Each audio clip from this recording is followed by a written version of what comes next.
ಪ್ರವಾಹ ಪೀಡಿತ ಗುಜರಾತ್ ರಾಜ್ಯದಲ್ಲಿ ವೈಮಾನಿಕ ಸಮೀಕ್ಷೆ ನಡೆಸಿದ ಪ್ರಧಾನಿ ನರೇಂದ್ರ ಮೋದಿ ರಕ್ಷಣಾ ಕಾರ್ಯಾಚರಣೆಗೆ 500 ಕೋಟಿಗಳ ತಕ್ಷಣದ ಪರಿಹಾರವನ್ನು ಘೋಷಿಸಿದ್ದಾರೆ.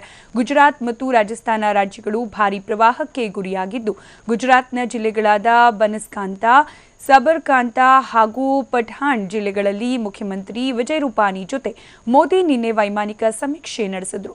ನಂತರ ಅಹಮದಾಬಾದ್ನಲ್ಲಿ ಮಾತನಾಡಿದ ಮೋದಿ, ರಾಜ್ಯದ ಅಭಿವೃದ್ಧಿಗೆ ಪ್ರವಾಹ ಅಡ್ಡಿಯಾಗೋದಿಲ್ಲ, ಗುಜರಾತಿನ ಜನರು ಗಟ್ಟಿ ಮನಸ್ಸುಳ್ಳವರು ಅಂತ ಹೇಳಿದ್ದಾರೆ.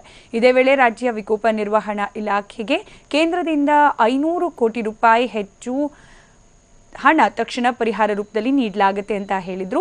ಇನ್ನು ಪ್ರವಾಹದಲ್ಲಿ ಸಾವಿಗೀಡಾಗಿರುವ 83 ಜನರ ಕುಟುಂಬಕ್ಕೆ 2 ಲಕ್ಷ ರೂಪಾಯಿ ಹಾಗೂ ಗಾಯಗೊಂಡವರ ಕುಟುಂಬಕ್ಕೆ 50,000 ಪರಿಹಾರವನ್ನ ನರೇಂದ್ರ ಮೋದಿ ಘೋಷಿಸಿದ್ದಾರೆ.